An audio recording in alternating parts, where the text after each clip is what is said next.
we just do all kinds of things. We've done trainings and conferences, and we put out newsletters, and we have a website. So that's where I come from. My husband and I have fostered for 13 years, and we have had 80 children through our home, most of whom have gone home. And we believe that part of the reason that we've been so successful with kiddos going home is that we believe in working with birth families. And so out of that, I met Candy. And Candy is the Executive Director of the Nebraska Federation of Families for Children's Mental Health. We are a family-run organization, family members that have been there, done that, basically kids with behavioral health challenges. We, as you see with the title, we say mental health, but with the change in Nebraska the last several years, our system works within behavioral health. So you can't do one without the other. I am the statewide family network, SAMHSA funded, and I have affiliates that are located across the state in each one of the behavioral health regions. And within each one of those organizations, we do family-to-family, peer-to-peer support, advocate for the families, and just help them. And we do that. We've been doing contracting with the new out-of-home reform and previously the ICCU.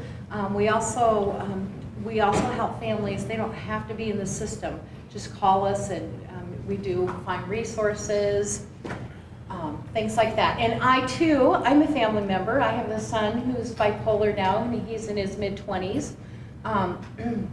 And been doing this for a while. And the Federation is 12 years old, so Pam and I, our organizations have kind of, as we compare, have grown and changed similarly. And anyway, we kept going to meetings, and we'd see each other. And when we first both came involved, it was those conversations about foster parents are bad, bio parents are bad.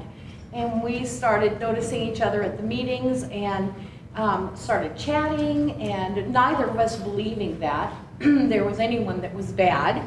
And then we started noticing when we'd go to a meeting and the other one wasn't there, and we would say, oh, they really need to be there. So then we started calling each other and saying, did you know about this meeting, or this is going on? And then we started sitting and talking about what are our similarities, what's our missions, and brainstorming, and we had this great brainstorming session about some things that we wanted to do. And we looked at creating this great pilot project. And at the beginning, and this is some of our successful parenting, birth, foster parenting goals for our project. These are our goals that we decided. Meet with families as early as possible. And when we say, when the kids are placed into foster care, we would like it to be within the first 48 hours. Yes, that's a big goal, but that's, we know that's not always possible, but build positive relationships between birth and foster parents, huge. Statistics show increased in positive outcomes when positive relationships are built. And again, we both work where our strength is those informal supports, community resources, and us as informal supports for each other. Those supports stay there for a lifetime. The professional pieces come and go, but you know, we're always there. We will use, in this instance, we will use, it actually turned out that it's a best practice already. We didn't know that at the time. Didn't know that. But our whole philosophy was we were using practice-based evidence instead of evidence-based practice. I'll remind you guys that evidence-based practice is very important, but where do they come from? It's very important. And with us working with their families for so long, we know what works in Nebraska or has been successful in Nebraska. Identify the foster families that believe in the philosophy. As we both noticed when we started this work, that some of our foster parents, that's very much changing in the last couple of years, but there still is that belief that some foster parents feel like all bio parents are bad. So we want this to be successful. We don't want to set anybody up for failure. So really starting this pilot project out with our champions, the ones that really want to do that partnership and believe in that reunification. No protocol for birth parents. whatever the reason, they're entering in the system, the family says they come. Timely and successful reunification, long-term collaboration.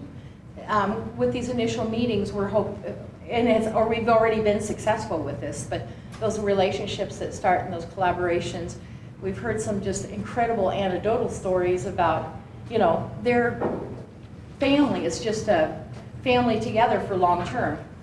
As Pam can tell herself, she's told me so many great stories, and she still gets those calls all the time about Mom Pam, and 88 children, so it's been many years that she's been doing that. And most importantly, to begin that change the negative stigma, the perception of foster parents and birth parents being bad. It's really easy to have a negative feeling about someone if you haven't met them face to face. If you haven't sat down across the table, it's real easy to say, oh, that foster parent's stealing my kids, or that birth parent, shame on them. But if you can sit down and meet them face to face, a lot of times you find out that, hey, they're not so bad after all, and we can work together for a good outcome. When we were putting this project together and presenting about this project, we tried to figure out a visual that would work, representing what our children were going through and we talked about a quilt, our child's life as a quilt, and all those pieces just as important as the other, and pieces are replaced or added, but all different. But so the partnership between foster care and the bio families our child's like in foster care is like a quilt. And we found this great poem. I can't. A family is like a patchwork quilt. Each member is a piece of the total design.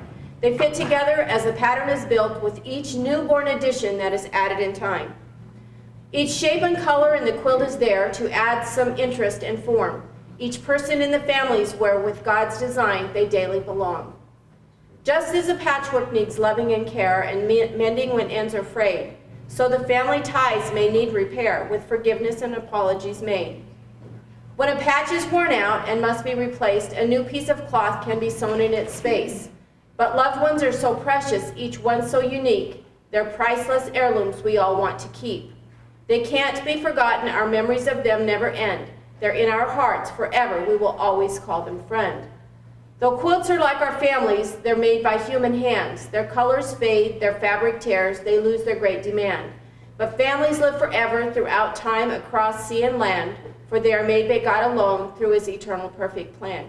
And so many times, foster families that are only wanting to adopt children can sabotage reunification. And children, we know, and I know through my many years of experience, all kids want to be with their birth family. And if families think that they can take that away from those children, they are so wrong. They are so wrong. What is shared parenting? Building and maintaining relationships and communication between birth and foster families involved in a youth's life with the goal of supporting family reunification or another permanency plan. Again, one of the unique positions of the family advocate that peer-to-peer support is we know that sometimes reunification is not the option. It's not going to work. And that means a lot of times the families, first of all, to actually even verbalize those words and to say that it's not going to work and identify that is huge. So to have someone support them and be there, and many times this reason is because there's some things that they have to deal with themselves. And they still need someone there to help them through that journey to be successful. And as Pam said, helping that family be successful even if the reunification is not possible, we know the majority of the time the kids go back to their families. So if we can continue working and making sure that family has their needs met and they're successful and healthy, then when that reunification does occur later, then it's still very successful. It's important.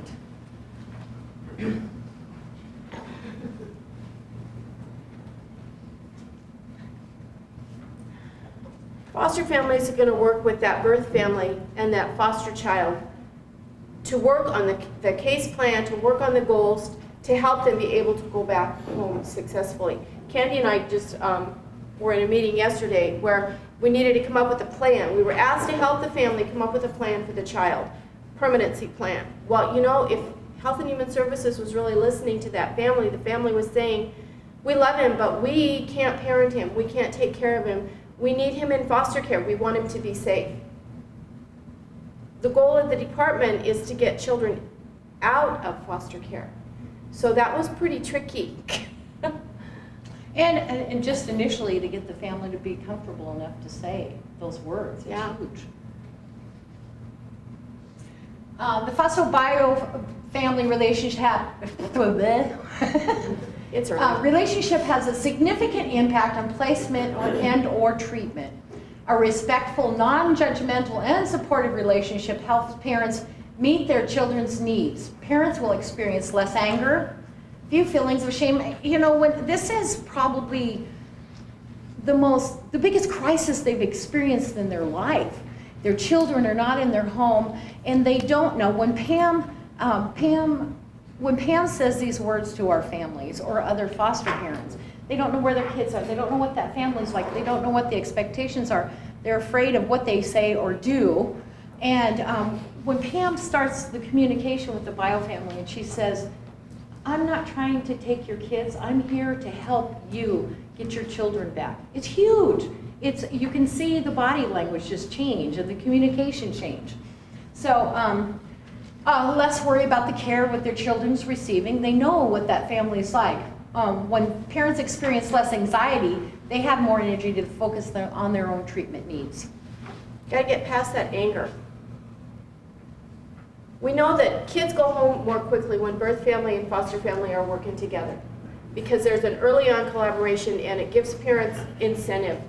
Parents get better care because the foster parent, I mean, who knows that child better, the birth parent? And there can be a lot of give and take, share a lot of things. You know, the scariest thing if I get a young child in is putting them to bed that first night. If I don't know if they need a blanket or a pacifier or if they have a snuggly or something that they need. Birth parents know those things. And if kids can see that foster parent doesn't think their parents are bad, that helps them. That sets it up so the kids don't have to choose. You know, a lot of times they like their foster families. And if I like my foster family, does that mean I'm turning my back on my parents? No, it doesn't. We need to set up a win-win where kids don't have to choose. We do a workshop and take a big heart that we, you know, with an opening and make a pocket. And you can cut out millions of tiny little hearts and put them in there. That heart never gets full. Kids have room in their hearts for all kinds of things. And the other thing is sometimes we do see when you build this relationship early on, and sometimes when we do we get that early reunification happening. For instance, I'll use an example. We have a small community in Nebraska. Foster mom and mom live in the same community. 4 children, single mom, overwhelmed, house disaster. Kids put into foster care, same community. They built that relationship. Actually, they call her grandma. And grandma, foster mom, went over there and actually helped the mom with some of those skills and, you know, getting things organized and figuring out schedules. And she is an informal support. They work together. But along 4 years later, unfortunately, back to the same place with the house disaster. But this time, so the kids were removed, but the kids went to grandma's. The kids didn't go to a different foster care, you know, foster family and had to go through that whole process and struggle. And it was a very, very short period of time.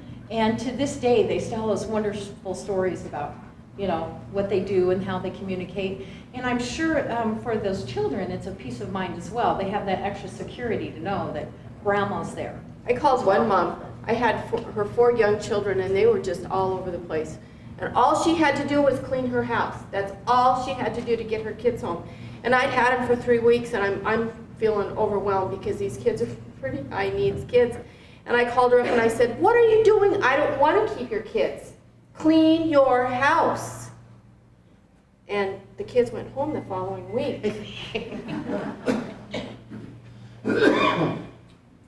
reunification is also easier for the child if the relationship with foster parents doesn't end. That's what I was just speaking of. Even if it's, the stories we can tell you that foster parents, when we're doing these trainings and conversations, the stories that both the bio families and the foster families are telling us about these long-term relationships is just amazing. It'd make you cry every time. But this could be just a birthday card, phone call, Christmas card, phone call, whatever it is. Pam just got a phone call the other day. I got a phone call from a young man that I had at my house 10 years ago. And the first words I heard when I answered the phone was, "Hi, Mom. Do you know who this is?" And I said, "No, who is this?" And he said, "Well, I was in your house a long time ago." And I said, "Honey, you could be any number of young men that I had in my house." And then he told me who he was, and we had a nice conversation. He said, "I really miss you. Can I still call you Mom?" I've got a young lady whose birth mom has passed away, and she called and she said, "My mom died. Can you be my mom now? I need a mom." And Pam, I have 3 little kids, and they need a grandma. How awesome. That was our first foster child. And I have a family that just called Pam, actually. It was a Pam family. And it's always easy to use Pam stories because we communicate so much. But this was a 16-year-old that was really doing the teenage thing. And Mom actually called Pam and said, "Okay, I just don't even know what to do. This is what's going on. I'm at what's end." And then Pam could say, "Okay, she did that here too. This is what worked, what we did." So they collaborated.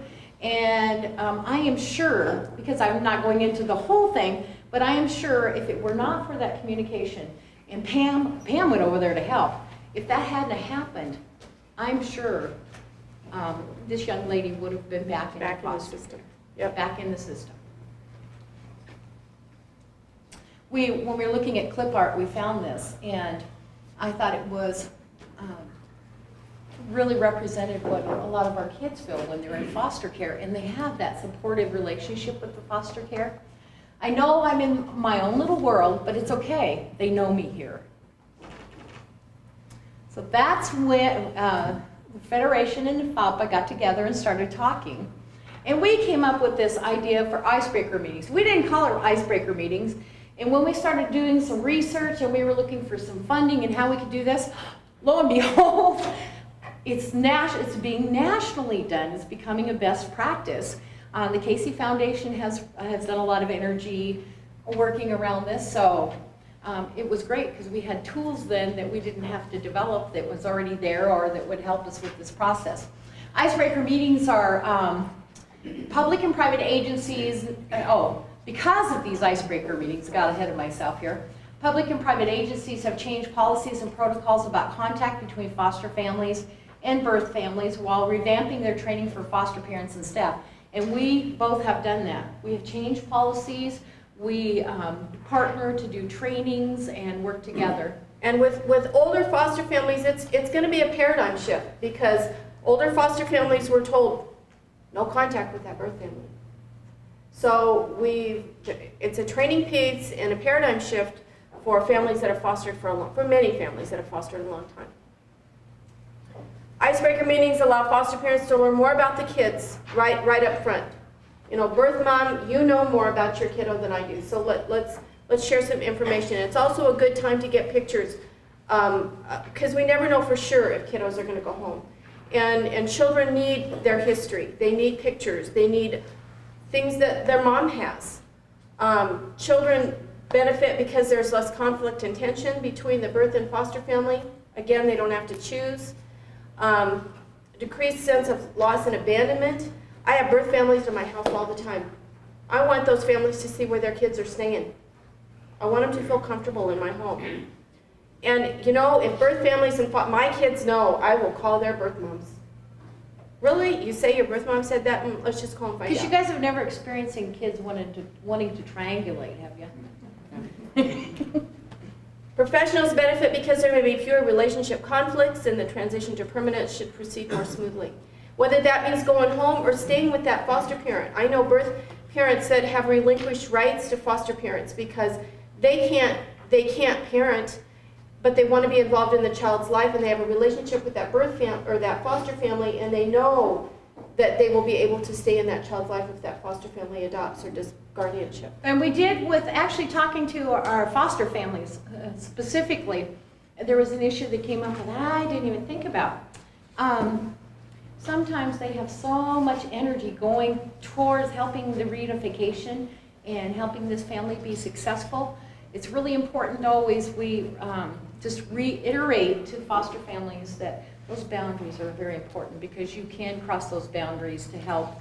A couple of examples were lending money or fixing vehicles or things like that. So we're very strong about, we want this relationship to happen in this partnering, but keep those boundaries strong.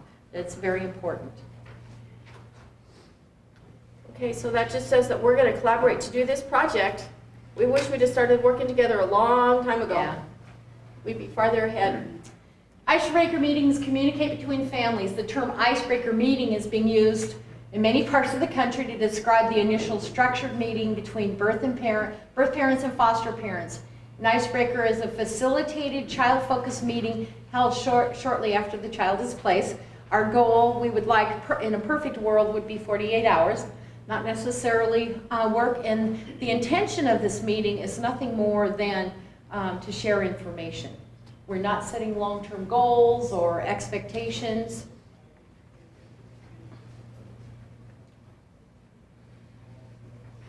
Establishes communication up front. Share information about themselves and their family.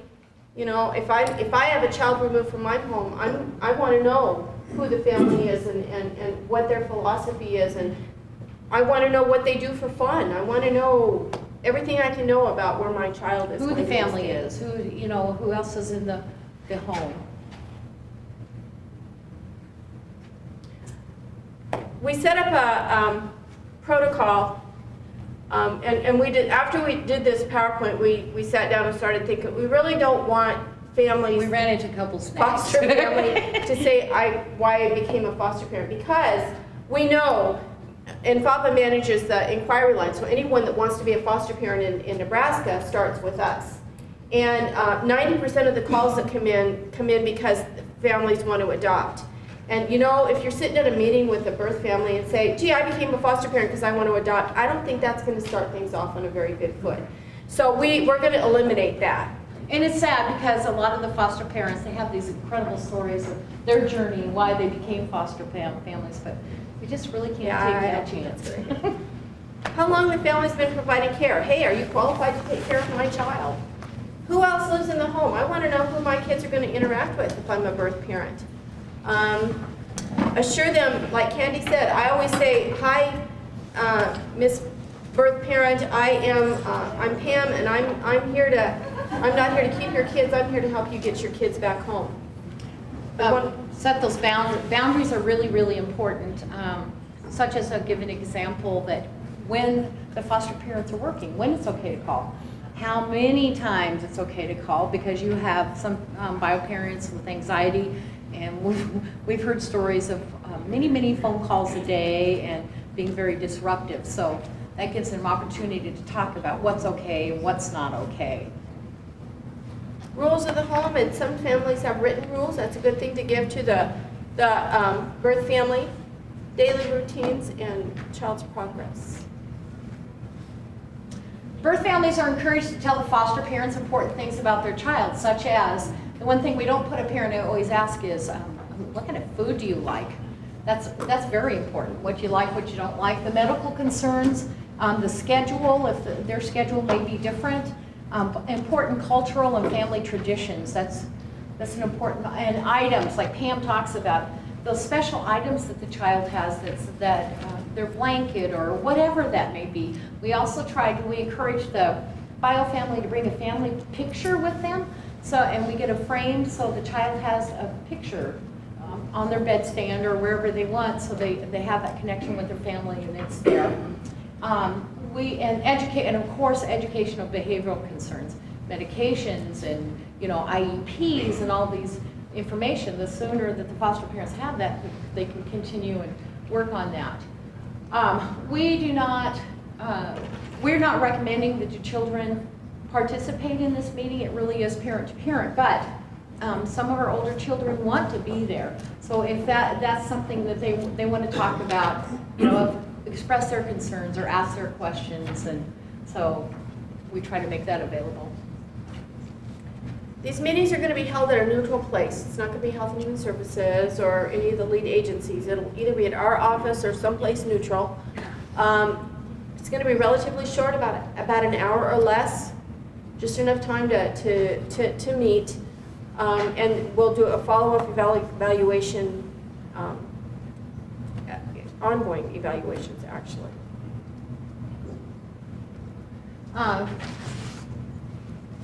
So both of us are facilitating the meeting. So there's a representative from NFAPA and the Federation there. So that we, even after the meeting, that both parties have that ongoing support. They can call and which is, we found this added value from that already, that now these foster parents and bio parents, when they know that we're out there, so if they have challenges, like a foster parent will actually call me and say, Candy, I'm working with this mom and we're running into this snag. Can you help me, or what can we do? And vice versa. I've had some of my family orgs call Pam and say, Pam, man, this foster family is getting really overwhelmed. This is a really high needs kid, and can you go help them or find some support for them? So those are some of the extra things that have happened, and that stays forever as well. And like we talked about before, helping with them to maintain appropriate boundaries and to help structure a short-term plan for future contacts and visitation. And again, I think even the conversation with, it's in the agenda later today, that parenting time. It can be that add-on to how can that parenting time take place and how we can make that be successful.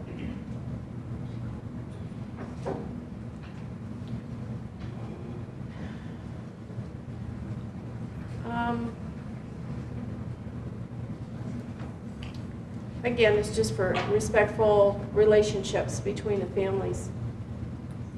How do we do? Do you have questions? The only thing I want to say too is please, if you guys think this is a good idea, we could really use your support. Call us, give us a call if you could see a need for this. And financial support is always very needed. Talk about it in your meetings. Yes? I can see, I love this idea of the approach. I also know that sometimes there's a preference for having a family member be the placement home. And sometimes the animosities have started way before the child being removed. Yep. Have you experienced that? I mean, it seems like there's almost a conflict. It'd be better for the child to go to a stranger's home than to a family member who there's already conflict in place and attitudes in place. It is very hard. I believe it's harder to do a kinship placement than a stranger foster care for the families, not necessarily for the child, but for the families. And part of that piece then is the training piece and the support piece that we can give to that kinship family that is doing that foster care. Because they have that whole relative piece you're right, they have that whole relative piece to deal with, and that's tough. And our kinship families do not have to be licensed, they do not have to attend any trainings, and we are advocating very strongly that be changed. So we could use And not only that too. do they not, but sometimes they don't know. So that's where we can also play that role to educate them. And it's amazing when you bring the families together and you have this communication, when they're finally able to verbalize, I really don't like you because you did this, and you think I'm this, or da-da-da. When they're able to verbalize that and talk about it and work through it, a lot of times we see some big successes with that. But again, we have the support there. So sometimes that's short term, they start communicating, but you have to keep working with them. And it's not going to work in every case. And again, when we talk about this pilot project, icebreaker meetings, and bringing the families together, this is when only appropriate. We know that there's some situations that's absolutely not appropriate, and there's safety issues with that.